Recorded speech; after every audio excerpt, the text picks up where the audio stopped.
buenas tardes. Buenas noches. Mi nombre es Gergana Petrova. Vengo de la Universidad de Guanajuato. Yo trabajo principalmente en teoría crítica de la educación y bueno, a ello obedece mi ponencia, mi trabajo. Adelante.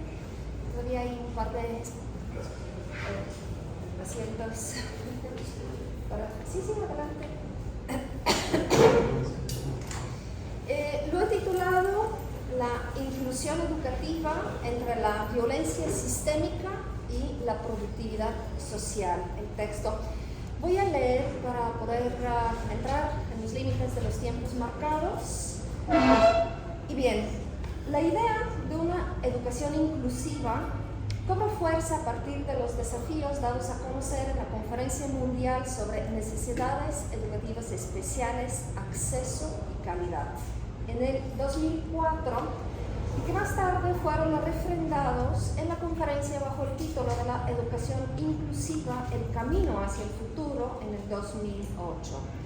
Dichos desafíos, planteados por la Organización de las Naciones Unidas para la Educación, la Ciencia y la Cultura, buscan la integración de todos los niños y jóvenes en los sistemas educativos, indistintamente de sus condiciones y o neurodivergencias que ellos presenten. Asimismo, proponen una reformulación y ampliación de la respuesta brindada por los sistemas escolares en el marco del programa Educación para Todos. Desde la perspectiva planteada en dichos discursos formales, la educación inclusiva se asume como un proceso en el cual se consideran las necesidades de todos los alumnos con el fin de propiciar actividades que posibiliten su participación dentro de los procesos de enseñanza, así como también una disminución de la discriminación. De tal forma, el concepto de inclusión se posiciona en la literatura educacional a partir de los aportes de quienes lo definen como un conjunto de procesos orientados a aumentar la participación de los estudiantes en la cultura, en los currículos y las comunidades de la escuela, eliminando o minimizando las barreras que limitan dicha participación. Por ende, la inclusión implica la mejora sistemática de las instituciones educativas con el fin de eliminar, o por lo menos hacer el esfuerzo de eliminar, las diversas barreras que restringen la presencia, el aprendizaje y la participación del alumnado en los centros escolarizados y en la comunidad. Dicho esto, aquí en esta presente propuesta, recuperamos la advertencia que ya hacía Adorno de que cuanto más espesa es la red, tanto más se ansía salir de ella, mientras que precisamente su espesor impide cualquier evasión. Y esto refuerza la furia contra la civilización, furia que violenta e irracional se levanta contra ella. Fin de la cita. Indagamos por las implicaciones detrás de la propugnada estrategia de inclusión educativa. Adorno resalta nuestra impotencia frente al dinamismo de lo real, ante el cual la subjetividad proyecta la necesidad de una seguridad y objetiva el espíritu en la apariencia de una totalidad reconciliada, como si ésta fuera un bloque monolítico impenetrable. Monolito que tuvo una de sus más dramáticas realizaciones en los regímenes del mal y que de nueva cuenta se cierne sobre nosotros en las reglas anónimas del mercado liberal y las promesas de libertad. El pensador frankfurtiano condena la síntesis reconciliadora entre sujeto y objeto que desemboca en un sujeto universal sublimado y enfatiza el hecho de que la relación dialéctica no solo se da a nivel de pensamiento del concepto, sino que deviene en una realidad antagónica en la cual lo material oprime lo espiritual. Y es ahí, precisamente, de donde se revela el poder cosificador de la objetividad social operante, la cual, encubierta detrás del consensus, además procura imponerse sobre los antagonismos sociales. El concepto de inclusión tampoco escapa de dicha validación consensual, que reposa sobre el supuesto ingenuo detrás del hecho de que si la mayoría de la gente comparte ciertas ideas y sentimientos, esto demuestra su validez. Y es así como se justifica toda acción instrumentalizada en el marco del movimiento de inclusión educativa, el cual, como idea ya aceptada por la comunidad, hace desapercibidas no solo las consecuencias negativas, sino que positivamente se impone sobre todo antagonismo posible de emerger. Es importante aquí puntualizar, como explica Fromm, que la validación consensual no tiene nada que ver ni con la razón ni con la salud mental. Si una persona no llega a alcanzar la libertad, nos dice Fromm, cito, la espontaneidad y una expresión auténtica de sí misma, puede considerarse que tiene un defecto grave, siempre que supongamos que libertad y espontaneidad son las metas que debe alcanzar todo ser humano. Si la mayoría de los individuos de una sociedad dada no alcanza tales metas, estamos entonces ante el fenómeno de un defecto socialmente modelado. Claro está que el defecto socialmente modelado cumple con una función de integración y protege al individuo de la neurosis que de otro modo habría adquirido ante la sensación de inadaptación y aislamiento. Solidaridad, inclusión, tolerancia, respeto son las opciones perfectas, ya que designan la unidad fundamental de los seres humanos que deben ser reunidos más allá de sus diferencias o neurodivergencias. Cecilia Coronado expone de modo muy puntual dicha condición y la caracteriza como violencia sistémica, es decir, un tipo de violencia particular aceptado por la sociedad y que se representa de un modo estructural. En este sentido, la inclusión se manifiesta como una norma incrustada en las estructuras escolarizadas y relaciones sociales, y hace aún más relevante la sentencia adorniana en Mínima Moraria de que la vida errónea no puede ser vivida correctamente. Adorno centra la atención sobre la dificultad de lograr una vida buena en el contexto de un mundo estructurado por la desigualdad, la explotación y el autoritarismo, y que sigue las pautas dictadas por una razón instrumentalizada y operativa. Esto es a lo que él señala como la manifestación implícita de la violencia sistémica. La imposición de normas legales que establecen un sistema de equivalencia y comparabilidad universales conducen al individuo a someterse ante las fuerzas anónimas que encarnan las instituciones y alinean su comportamiento con un modo de actuar adecuado y previamente establecido, aceptando así y además perpetuando el ciclo de violencia establecido. De aquí, toda pretensión de inclusión se revela también no solo como incapaz de escapar de dicha exaltación de la instrumentalidad en el dominio y ordenamiento racional de la sociedad en toda su dimensión, y de la condición del individuo reducido a mero funcionario de engranaje reproducido por el mundo administrado, sino que también parece ser una estrategia más para incorporar a los marginados en la red espesa social. Nada y nadie puede quedarse afuera. La inclusión, con su pretendido respeto hacia la particularidad neurodivergente del otro, adquiere la forma ideológica del capitalismo global que concibe a la sociedad como un sistema cerrado en sí mismo. Por ende, la inclusión por la especificidad del otro no es sino la afirmación de la propia superioridad de un realismo capitalista imperante, por usar el término acuñado por Mark Fisher. Dicha situación ya fue vaticinada por Adorno y Horkheimer, quienes advertían el poder del todo y, dicho en sus palabras, de una totalidad operante, una totalidad autosuficiente que opera sobre la objetividad como en la subjetividad difuminada en redes sistémicas, que ya ha avasallado la esfera íntima de la subjetividad individual y que ha conducido a que aquello que el individuo experimenta como lo más subjetivo suyo sea de hecho objetivamente mediado por las estructuras sociales.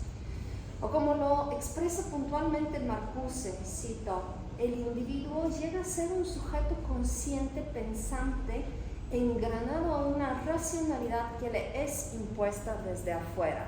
Así que incluir, es decir, asegurar el acceso y la participación en la vida social, cultural, política y económica resulta ser una invitación a jugar, pero solo si sigues las reglas y obedezcas las normas de dominación y explotación ya previamente establecidos. Es así como el sistema social ha logrado a lo largo de los últimos 2 siglos neutralizar al individuo por el procedimiento de fagocitar a cada nuevo ser humano desde el nacimiento. Empero, dicha condición del individuo, la de ser privado de espontaneidad y de autodeterminación como individuo, es sutilmente validada por la sociedad y encubierta por la validación consensual, permitiéndoles una vida sin extrañar un yo y sin padecer la ansiedad aguda o perturbaciones nerviosas que dicha condición ocasiona. O como Fromm lo explica, es como si cada cultura proporcionase el remedio contra la exteriorización de síntomas neuróticos manifiestos que son resultantes del defecto que ella misma produce. Fin de la cita. Profundizando en el análisis de la condición humana, Fromm pone el desarrollo de un psicoanálisis humano que sustituye el sistema freudiano del desarrollo de la libido y pone énfasis en la evolución del carácter humano que se realiza en términos de relaciones interpersonales. Así explica que la satisfacción de las necesidades instintivas no basta para mantener la salud mental del ser humano. Cito, la necesidad de encontrar soluciones siempre nuevas para las contradicciones de su existencia, de encontrar formas cada vez más elevadas de unidad con la naturaleza, con sus prójimos y consigo mismo, es la fuente de todas las fuerzas psíquicas que mueven al hombre, de todas sus pasiones, afectos y ansiedades. Fin de la cita. Si bien, tal como lo sostiene Freud, el impulso sexual es muy poderoso, la tesis que el autor sostiene es que la causa de las perturbaciones mentales de los individuos nace de las condiciones de su existencia. En este sentido, su análisis de la vida en las democracias del siglo XX nos muestra que las culturas o el sistema social establecido proporcionan ya ciertas soluciones y, en consecuencia, ciertos impulsos y satisfacciones que modelan los intentos de encontrar alivio al problema existencial del hombre. Fromm se centra en el concepto de enajenación como uno de los rasgos económicos fundamentales del capitalismo. Ya Marx lo había señalado, la propia estructura, es decir, las formas y las relaciones de producción en la sociedad industrial se basan en la necesidad del trabajo enajenado. Y en las sociedades contemporáneas, marcadas por su sujeción a la tecnología, somos testigos de cómo el tiempo libre de los individuos está cada vez más destinado a la satisfacción de las nuevas necesidades introyectadas. O como, paradójicamente, el reconocimiento de estas necesidades nos lleva hacia una mayor libertad en las sociedades opulentes, sino como afirma Marcuse, la libertad en esta sociedad tiende a operar como una introyección de la necesidad. En efecto, la satisfacción de necesidades es una satisfacción como jamás se ha dado en esas sociedades opulentas, creando una ilusión de una mayor libertad y, sin embargo, manteniendo a los individuos en la incapacidad de ser autónomos, otorgando el control social a nuevas necesidades productivas. Por decirlo en palabras del pensador surcoreano Byung-Chul Han, La sociedad actual ya no es una sociedad disciplinaria, sino una sociedad del rendimiento. Y nos explica en el prólogo de la 6ª edición de su texto, La sociedad del cansancio, lo siguiente, voy a citar. El mito del Prometeo puede reinterpretarse considerando una escena del aparato psíquico del sujeto de rendimiento contemporáneo que se violenta a sí mismo, que está en guerra consigo mismo. En realidad, el sujeto de rendimiento que se cree en libertad se halla tan encadenado como Prometeo. Bueno, voy a dejar la cita por cuestiones de tiempo y voy a adentrarme justamente en esa propuesta que tiene Lu Chung Han, que nos dice que el sujeto de rendimiento de Han es el ejemplo perfecto para hablar del concepto de enajenación. Es un sujeto que ya no se define por la prohibición externa, sino que es impulsado por la consigna social motivadora del individuo que es capaz de lograrlo todo. La sociedad de rendimiento es una sociedad construida no por locos y criminales que son sancionados por una sociedad disciplinaria, sino por individuos exitosos o destinados al fracaso que se hunden en la depresión y son regulados con medicamentos u otros medios. El sujeto de rendimiento, puntualiza Han, es un emprendedor de sí mismo y en este sentido sigue siendo disciplinado, pero es una disciplina autoimpuesta en términos de su deber productivo. En esta relación íntima de incrementar su productividad, el sujeto de rendimiento encarna los rasgos económicos fundamentales del capitalismo, como lo son la cuantificación y la abstractificación. Y bueno, lo voy a dejar aquí por cuestiones de tiempo. ¿Todavía tengo tiempo? No, eran 15, entonces todavía tienes... Sí, 7 minutitos tranquilamente. Perfecto, sí. Entonces sí me deja terminar con ese tema. Bueno, hablando de la cuantificación y la abstractificación, son categorías que Fromm señala como fundamentales para el psicoanálisis de la sociedad y nos permiten comprender los efectos del capitalismo sobre la personalidad.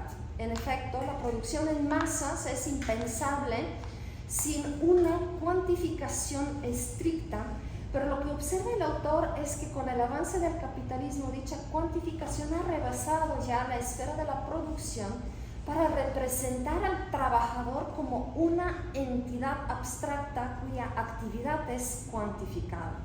O como explica Fromm, en una sociedad en que las actividades económicas se han convertido en la principal preocupación del hombre, este proceso de cuantificación y abstractificación ha trascendido el campo de la producción económica y ha invadido la actitud del hombre hacia las cosas, hacia las personas y hacia sí mismo.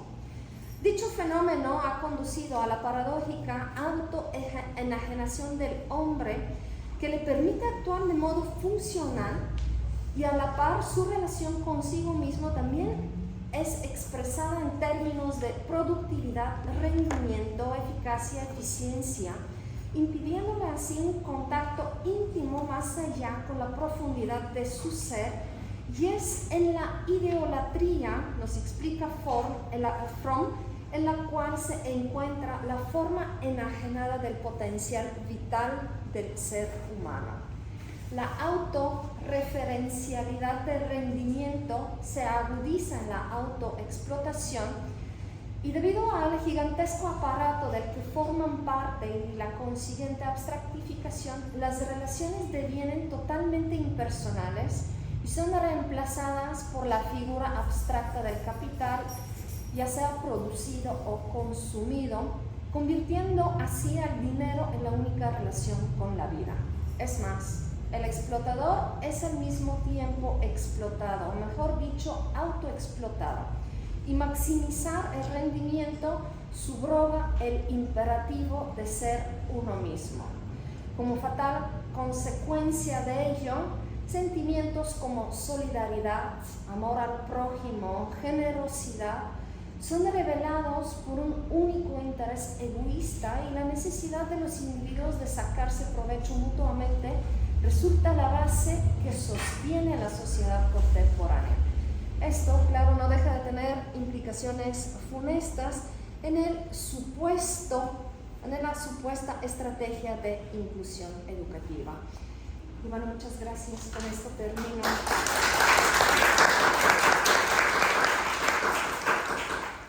Le apagaste el aire, ¿verdad? Le apagaste el aire. Le bajé un poquito, estás un poco más tranquilo. Ay, es que estaba temblando ya Sí. del frío. Igual para todos, regular el aire para todos es un poco complicado, pero digan, aquí está el control y con mucho gusto podemos hacerlo. Vale, muchas gracias, Gergana. Gergana acaba de participar con la inclusión educativa entre la violencia sistémica y la productividad social. Y ahora nos acompaña Miguel Ángel Hernández. Adelante, Miguel Ángel, con la ponencia Noticias Falsas y Modelado de la Subjetividad, una aproximación desde la teoría crítica. Muy buenas tardes a todos, todas, todes. Vamos a hablar entonces hoy un poquito de noticias falsas. No se me duerman, por favor. Los necesito aquí activos para que estén atentos de lo que vamos a hablar hoy. Voy a ir intercalando entonces un poco de la lectura con la explicación del contexto y de la propuesta que trae la ponencia, ¿sale? Para que no sea, digamos, que tan excesivamente cargado de referencias, ¿de acuerdo? Sin embargo, pues el texto sí incluye pues, las necesarias, ¿no? Entonces, bueno, esta ponencia reflexiona sobre el fenómeno de las noticias falsas y el modelado de la subjetividad, ¿sí? Desde una aproximación fundamentada en la teoría crítica. Bajo la premisa de que los sujetos de la cultura y sociedad contemporánea parecen actuar como autómatas, ¿sí? Se procede a fundamentar dicho fenómeno, y eso es lo que se ha designado como un sujeto información, precisamente el tipo de ser humano, ¿okay? Que replica información. Replicar información no significa nada más copiar y distribuir, ¿sí? Replicar, desde cierto punto de vista, significa iterar la información, recibir la información, ¿sí? Y agregarle un poquito más de nuestra parte. Por ejemplo, cuando utilizamos Twitter, Facebook, cualquier red social, si nosotros recibimos, por ejemplo, un post, a lo mejor lo queremos retuitear, ¿sí? Pero al mismo tiempo vamos a poner algún comentario, entonces estamos iterando información. Esos somos nosotros, ¿sí? Sujetos replicadores de información. Pero no nada más en escala mediática, también hay otras escalas. No hablo de ellas en este texto, pero se menciona nada más para tenerlas en consideración. La meta global de la exposición, entonces, consiste en intentar exponer, ¿sí? Una definición de este modelado de la subjetividad, ¿okay? Influenciado por agresivas campañas de desinformación y noticias falsas, ¿okay? En otros términos, el problema central, ¿sí? Es el modelado de la subjetividad, es decir, la generación y conducción de la conciencia de un individuo o de un grupo de individuos sin su consentimiento por parte de otro grupo de individuos. Pero la pregunta es, ¿cómo se da este proceso concretamente? ¿Sí? ¿Cómo nos están interviniendo la mente, el cerebro, la conciencia, comportamiento, como lo deciden llamar? ¿Sí? O sea, necesitamos tener una evidencia concreta de esto. ¿Okay? Esta ponencia entonces intentará mostrar que lo que tienen en común diversas formas de vida y redes de intersubjetividad es que son subjetividades programadas y no producto de la espontaneidad de la individualidad, tal y como la economía y sociedad burguesa lo plantea mediante las tecnologías de la información, los medios de comunicación digitales y tradicionales. ¿Okay? Entonces vamos a traer el marco teórico de la ponencia, ¿sí? Vamos a dividirlo en dos partes. La época de la era de la industria cultural, ¿sí? Que son este grupo de ensayos y este grupo de trabajos que desarrollan los clásicos de la teoría crítica, Adorno, Horkheimer, Marcuse, Fromm, etc., ¿sí? Donde exploran precisamente esto, ¿no? Cómo un sistema compuesto por diferentes piezas se coordina, ¿sí? Para precisamente insuflar o indicarle a la persona lo que tiene que pensar. Ellos están pensando, obviamente, ¿sí? En el Ministerio de Propaganda alemán, ¿de acuerdo? Entonces, por ellos dicen, televisión, radio, cine, etcétera, constituyen el sistema de la industria cultural, que además, en lugar de venir a tener una, digamos, característica formativa, ¿sí? Edificante, ¿okay? Tiene precisamente todo lo contrario, ¿no? Vacía al sujeto de contenido. ¿Por qué? Porque lo reduce a categorías, estereotipos, que es lo que vemos continuamente en internet, ¿no? Ok. Entonces, parece un hecho que en la época contemporánea la subjetividad es modelada por la tecnología, lo que nos lleva a la pregunta: ¿cómo es que la tecnología moldea formas de subjetividad y cuáles son esas dinámicas que producen ese efecto? Desde el punto de vista de la teoría crítica, entendida como el proyecto de teoría crítica de la sociedad y la cultura con todos sus matices, todo comienza con Adorno y Horkheimer, que realizan una de las formulaciones más influyentes de la filosofía contemporánea en su texto, La industria cultural. La industria cultural fue el concepto utilizado por los filósofos de la Escuela de Frankfurt para denominar el conjunto de prensa, radio, cine y televisión que constituyen un sistema que tiene como característica la dominación basada en la ciencia y la técnica. Así lo expresan Adorno y Horkheimer en la industria cultural. Resalto la cita, seguramente ya la conocen varios de ustedes. Para la década de los años 60, sin embargo, Adorno incorpora un nuevo elemento a este esquema, ¿sí? La televisión, en un grupo de ensayos orientados precisamente a este tema, sin abandonar el horizonte de la industria cultural. No estaba equivocado Adorno al incluir la televisión. Prácticamente durante la última parte del siglo XX y los primeros años del siglo XXI, la televisión monopolizó la función de moldear a los sujetos en la época contemporánea. En Prólogo a la televisión de 1969, Adorno establece que la televisión es un elemento que integra la totalidad del sistema de la industria cultural en sí mismo. Es cine, radio, televisión, prensa, todo en un solo paquete. ¿De acuerdo? Dice, el mismo medio, cito, la televisión integra el esquema general de la industria cultural y fomenta su tendencia a deformar y captar todos los ángulos de la conciencia del público, como síntesis del cine y la radio. De esta manera, la televisión no solo es un conglomerado de las mencionadas técnicas, sino que representa también la posibilidad de lo que la industria cultural vendría a tomar por asalto, la esfera de lo privado. ¿Sí? Porque con la televisión, y esto lo va a señalar Marcuse, ahorita voy a llegar a este punto, ¿sí? Nosotros somos productivos en nuestro trabajo, en nuestra jornada de 8 horas, si se le servimos al capital, produciendo, y cuando nosotros vamos a nuestro domicilio, ¿qué hacemos? Ponemos nuestra pantalla, nuestra computadora, nuestro celular y nos ponemos a ver Netflix, ¿sí? O sea, a seguir consumiendo, para que las líneas de producción y consumo capitalistas no se desciendan en ningún momento lo mínimo, ¿de acuerdo? Entonces, en la televisión como ideología, otro texto de Adorno relativo a la televisión, se nos presentan 7 estereotipos televisivos de la época. ¿Qué clase de estereotipos? Uno de los estereotipos identificados por Adorno es susceptible de ser encontrado en la industria cultural hasta la fecha. Dicho estereotipo es el simulacro de realidad o realismo televisivo, el que podría decirse que pretende ser mimético con la realidad, pero en realidad solo es una mascarada. Cito: nada es más engañoso que cuando la televisión pretende hacer hablar a los hombres como en realidad hablan, dice Adorno. ¿Sí? O sea, algo que nos debería de quedar claro a todos, ¿sí? La televisión no nos dice la verdad ni nos presenta los hechos como vienen. Siempre hay una edición de los contenidos que estamos consumiendo. Y va lo mismo para la prensa, va lo mismo para el radio, va lo mismo para las redes sociales, ¿no? Entonces, no podemos nosotros como individuos, sobre todo nosotros como comunidad filosófica, ¿sí?, admitir sin juicio crítico los contenidos que estamos recibiendo continuamente de la infósfera en todo su contexto. ¿Okay? Por otra parte, en los años 50, Fromm escribió Psicoanálisis de la sociedad contemporánea, en donde analizó y expuso cómo el capitalismo fomenta la alienación y el consumo como escape emocional de los medios de comunicación. Cito: tenemos radio, televisión, cine, un periódico diario para todo el mundo, pero en lugar de darnos la mejor literatura y la mejor música del pasado y del presente, esos medios de comunicación, complementados con anuncios, llenan las cabezas de las gentes de la hojarasca más barata. Y mientras se envenenan así los espíritus de todos, jóvenes y viejos, cualquier indicación de que el gobierno debería de financiar la producción de películas y de programas de radio que ilustrasen y cultivasen el espíritu de nuestras gentes, provocaría también gran indignación y acusaciones en nombre de la libertad y el idealismo. ¿Te suena? Pues está fuerte ese asunto ahorita de la libertad, ¿no? Pues bueno, ¿eso es libertad lo que nos están vendiendo los medios de comunicación actualmente? Lo dejo a su criterio.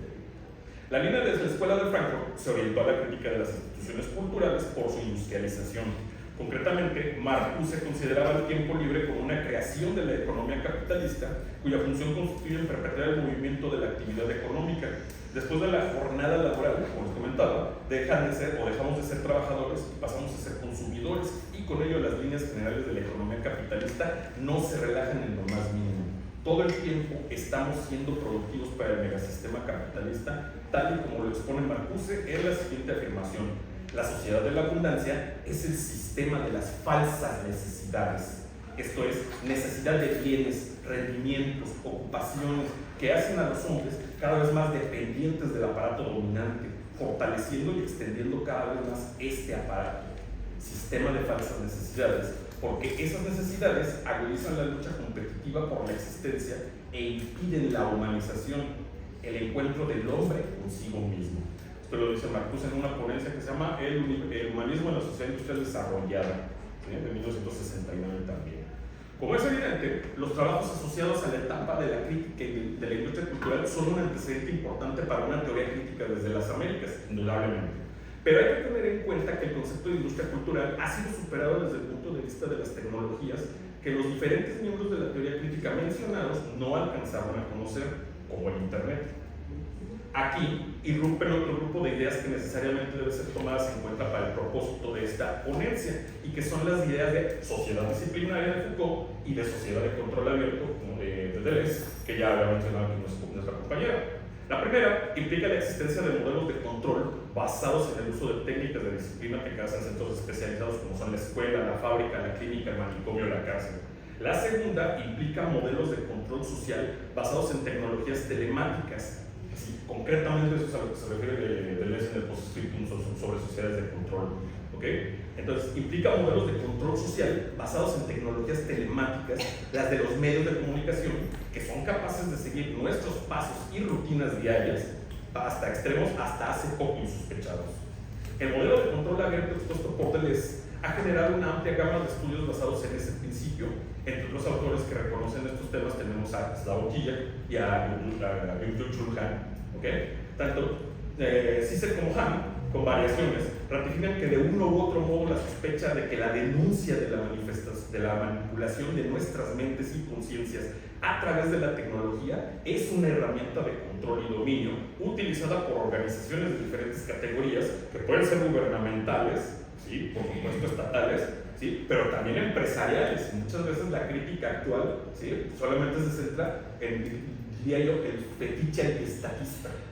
¿Sí? ¿Es válido criticar al gobierno? No solamente es válido, es necesario, ¿sí? Pero no a partir de noticias falsas, porque entonces nosotros ya estamos fallando, ¿sí? Al compromiso filosófico. Todavía es un punto. ¿Okay? Entonces, una herramienta de control y dominio es utilizada por diferentes categorías o por diferentes agrupaciones que pueden ser gubernamentales, estatales, empresariales o incluso criminales, que pueden parecer la misma cosa, pero hay diferencias bien claras entre todas ellas, ¿sí? Todas estas estructuras de poder.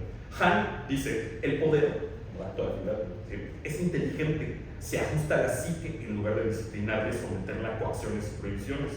No nos impone ningún silencio, al contrario, nos exige compartir, participar, comunicar nuestras opiniones, necesidades, deseos y preferencias. Esto es, contar nuestra vida. Como pueden ver ustedes, pues hasta estamos grabando las ponencias, ¿verdad? ¿Sí?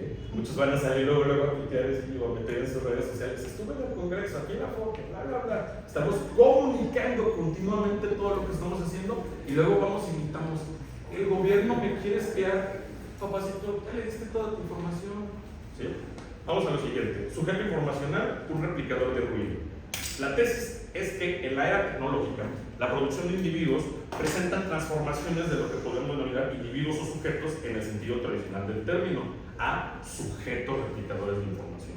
Por tal clase de sujeto se entiende un replicador de información en varios niveles, como se había dicho, biológica o ambiental. ¿Sí? Interactuamos continuamente con el ambiente de maneras que estamos en un complejo proceso de retroalimentación con el entorno. ¿Sí? O sea, todo el tiempo estamos, por ejemplo, estamos gripientos y estamos emitiendo información en forma de virus.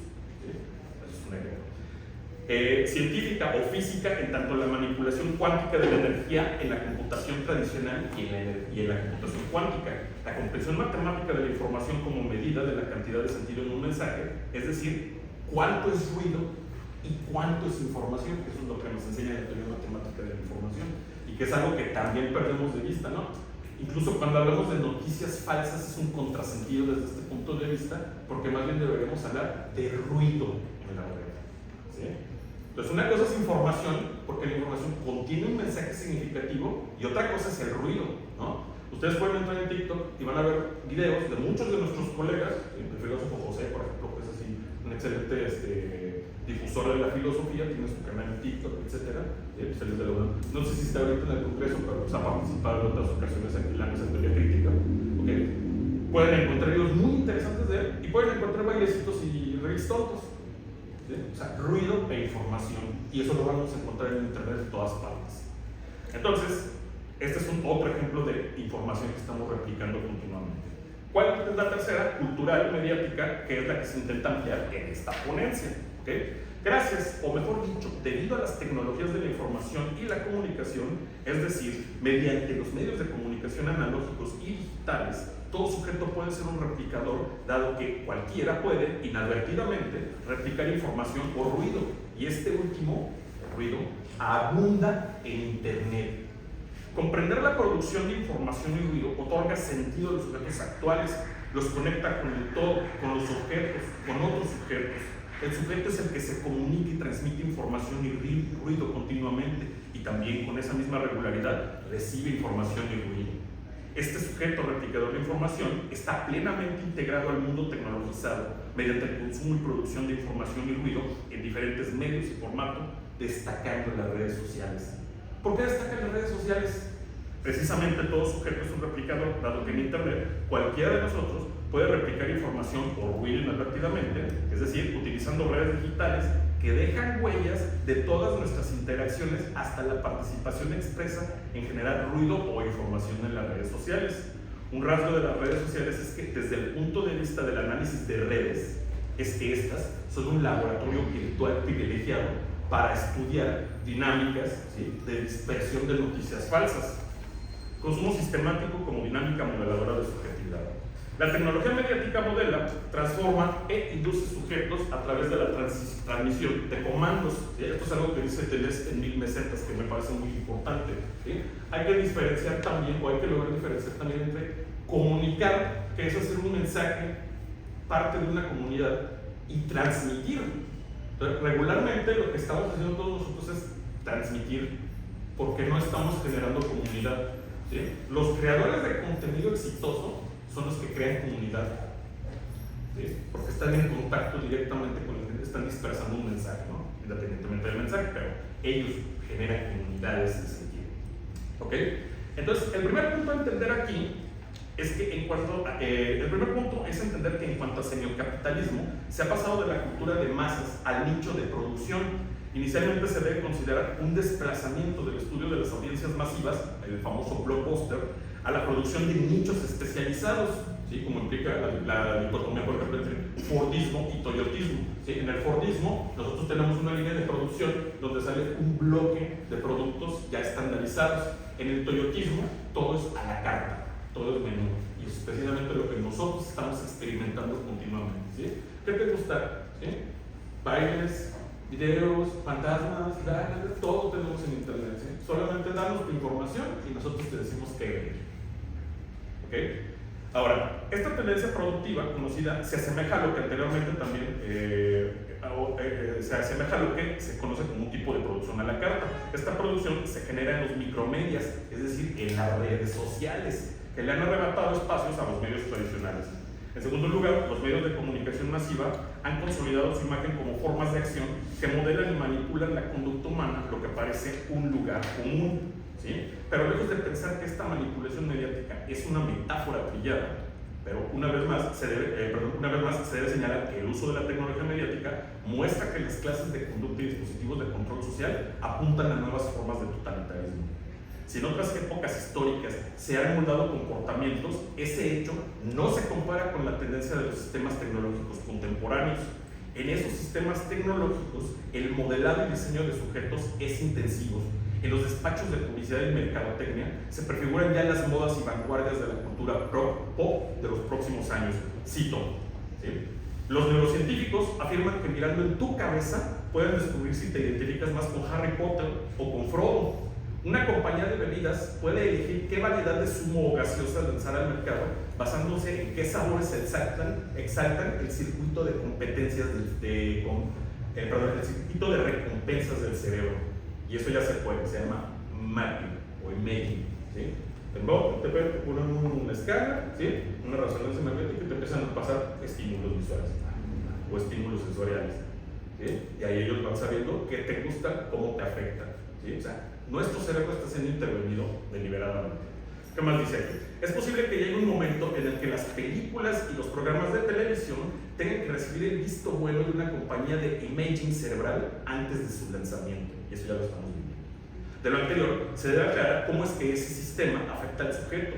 Los elementos mostrados muestran que en la cultura contemporánea de la sociedad, la capacidad de replicar información de los consumidores a toda escala en la producción, consciente o inconscientemente, y de impactar a sujetos y sociedades, es un hecho de la tecnología que la tecnología contemporánea implica.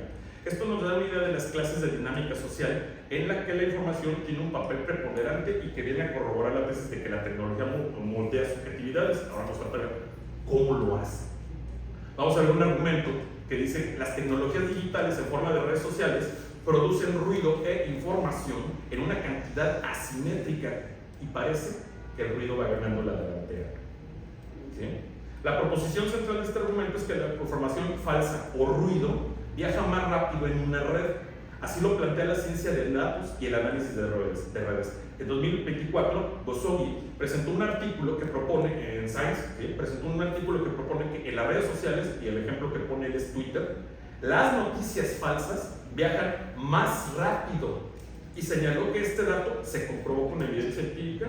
¿Sí? Se analizaron algo así como 450,000 tweets en una red y se pudo descubrir cómo las mentiras falsas, ¿sí? Viajan mucho más rápido. ¿Okay? En el informe del Pew Research Center señala que en varios países estudiados en los que se encuentra México, nuestro país considera que las noticias falsas son un problema grave, colocado en el 5º lugar de América Latina con un 51% de la población. Eso nos indica que es un país de los que más consumen noticias falsas o ruido en nuestro país. ¿Sí? En Latinoamérica, según este informe, el número 1 es Argentina. ¿Por qué creen que haya pasado eso? Según la encuesta nacional de tecnologías del hogar de la INEGI, ¿sí? El 90% de los mexicanos posee y utiliza un smartphone. ¿De acuerdo? Y me consta que es cierto. Yo participé en el censo en 2020, estuvimos en Silao, Guanajuato, levantando encuestas. Yo fui coordinador de una zona, ¿sí? Y la gente no tiene internet, digamos, domesticado, pero todo el mundo tiene celular en las comunidades rurales. ¿Sí? Hasta en las más lejanas había redes sociales. ¿Ok? Ahora, ya muy perfilando para cerrar. El usuario promedio de internet, según We Are Social and Merriweather, ¿sí? Lo utiliza para navegar redes sociales. Entonces, a partir de estos datos que les acabo de decir, el hecho de que cerca del 90% de la población posee un smartphone y consume preferentemente redes sociales, significa que en México más de 100 millones de personas somos propensos a consumir noticias falsas en el torrente de ruido e información que se produce en internet diariamente a toda hora y que llega con la facilidad o con la comodidad de nuestro hogar. La droga perfecta, y aquí se explica, ¿sí?, cómo funciona este mecanismo. ¿Okay? Aquí vale la pena hacer un pequeño paréntesis filosófico para hacer el componente biopolítico de esta situación. Y cito, ¿no? Perdón, no cito. Según la neurociencia, el acto de scrollear, esto que hacemos cuando estamos viendo en Twitter, estar subiendo así, bajando los videos o los posts rápido, ¿sí?, genera continuamente picos de dopamina en el cerebro. La dopamina puede llegar a generar adicción y fomenta la falla en la memoria y la atención. ¿Tienen problemas con la atención de sus alumnos? Pues ahí pueden ver por qué, ¿no? ¿Sí? Diversos estudios en neurociencia como Alter en 2017 y Montague-Reuter en 2017 han mostrado que el uso continuo de redes sociales mediante el acto de scrollear activa de forma recurrente los circuitos de recompensa del cerebro, generando descargas intermitentes de dopamina que refuerzan la permanencia del usuario en la plataforma. En su análisis sobre la adicción digital, Alter sostiene que las plataformas tecnológicas están diseñadas para explotar los mecanismos del sistema de recompensa cerebral mediante estímulos intermitentes que maximizan la liberación de dopamina. El autor explica que funciones como el scroll infinito y la presentación impredecible de nuevos contenidos operan como reforzadores variables, un principio bien documentado en la psicología del comportamiento, lo que convierte al acto de deslizar la pantalla en una conducta altamente reforzada y difícil de interrumpir. Desde esta perspectiva, la arquitectura de las redes sociales no solo capta la atención del usuario, sino que promueve patrones de uso compulsivo que se aproximan a los modelos clásicos de adicción cultural. Por su parte, Montag-Reuter aborda la adicción de Internet desde una perspectiva neurocientífica, subrayando que la exposición constante a estímulos digitales recompensantes puede generar alteraciones en los circuitos dopaminérgicos asociados al control ejecutivo. Los autores describen que los picos repetidos de dopamina inducidos por interacciones tecnológicas frecuentes pueden afectar áreas cerebrales implicadas en la atención, la memoria del trabajo y la autorregulación, generando patrones de uso problemático que comparten características con otras formas de adicción. Esta relación entre hiperestimulación dopaminérgica y deterioro de funciones cognitivas permite comprender cómo es que el uso intensivo de redes sociales puede producir efectos adversos en la capacidad de concentración y en los procesos cognitivos superiores. Y luego nos ensartan noticias falsas y borra y nos la comemos completa. ¿Sí? Luego se pone el juicio la línea. O sea, no estamos ya, el juicio crítico se anula por esta situación. Probablemente no aquí en la comunidad filosófica, ¿no? Que también tiene la tendencia a leer y estar haciendo otro tipo de activación mental, ¿no? Pero ¿cómo estará entre los jóvenes? ¿Sí? Esa situación. O sea, chicos de prepa, chicos de secundaria, ¿no? Inclusive chicos de los primeros años de licenciatura, ¿no? O sea, su capacidad de, ya no digan de comprensión, de poner atención, ¿sí? Se ha reducido al máximo.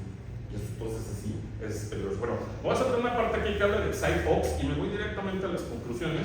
Todo el ejemplo, todo lo que venía adelante, pues ya me lo salto, que eran así otros ejemplos más. Por ejemplo, Cambridge Analytica en 2014, ¿no? Donde precisamente se impone esta nueva red o esta nueva manera de hacer política y ganar elecciones, ¿no? Impulsando grandes campañas de votos, ¿no? Julián Marías, por ejemplo, pues expuso también cómo a partir de los hashtags de narcodictador, narcopresidente, Xochitl presidente, etc., ¿sí? Se pudieron detectar durante la elección del año pasado, ¿sí? una campaña coordinada, ¿no? Está en su página que se llama Pandemia Digital. Si le quieren la referencia, con mucho gusto se les puede hacer llegar posteriormente.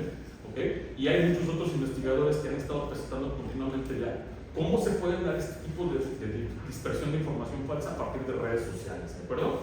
¿Qué implica esto para nosotros? Son unas pequeñísimas conclusiones, ¿sí? Yo para despedirlo porque ya me colgué. Y las tres conclusiones para nosotros son las siguientes. Número uno, la ética. Las noticias falsas son reprobables desde el punto de vista ético y moral, dado que destruyen vidas y reputaciones, ¿no? Y hay algo muy fuerte en nuestro país que se llama mobbing, el acoso laboral, ¿sí? Donde pueden ocurrir estas situaciones precisamente, donde en miembros o entre miembros de la comunidad se pasan chismes, ¿sí? Y nunca se hace el esfuerzo por tratar de escuchar las dos, digamos, las dos partes de una historia para saber cómo estuvo un hecho, ¿sí? O sea, regularmente tendemos a darle la razón a nuestro conocido, a nuestro colega, a mi compadre, a mi amigo, a mi hermano, ¿sí? Sin llevar a juicio crítico eso que nos están compartiendo. ¿Okay? Número dos, la filosófica epistemológica. Las noticias falsas atentan contra la tradición filosófica de la búsqueda de la verdad. Recuerden lo que decía Husserl, ¿no? O sea, finalmente lo que el filósofo busca es el compromiso socrático, la búsqueda de la verdad. No la vamos a alcanzar, pero nunca debemos de dejar la búsqueda de la verdad y estar continuamente picando en tierra, ¿sí? Porque cuando ya damos por hecho una verdad, decir, me acaba de salir en el periódico que estamos endeudados hasta el doble, ¿sí? Aquí uno se puede alarmar, pero cuando empezamos a analizar con diferentes personas, ¿sí? Pues vemos que hay diferentes datos, ¿no? No digo que uno u otro esté, sencillamente hay que cruzar datos, ¿okay? Y esto es entonces un compromiso epistemológico que muchas veces estamos abandonando, ¿sí? Para darle razón a quien nuestro sesgo de confirmación nos indica, ¿no? Entonces, como yo le voy al rojo, yo le voy al azul, entonces lo que diga el azul es correcto o lo que diga el rojo es correcto, ¿no? Cuando habría posibilidades en que, como dice Adorno, precisamente la verdad en ocasiones se encuentra en el intersticio de dos posiciones, y muchas veces no actuamos de esa manera, ¿no? No hacemos una dialéctica negativa, efectiva, de los medios de comunicación y de la información y ruido que estamos recibiendo continuamente. Y tres, la geopolítica. Las noticias falsas son una de las estrategias del capitalismo avanzado para controlar poblaciones, territorios, recursos y vienen por nosotros. Muchas gracias.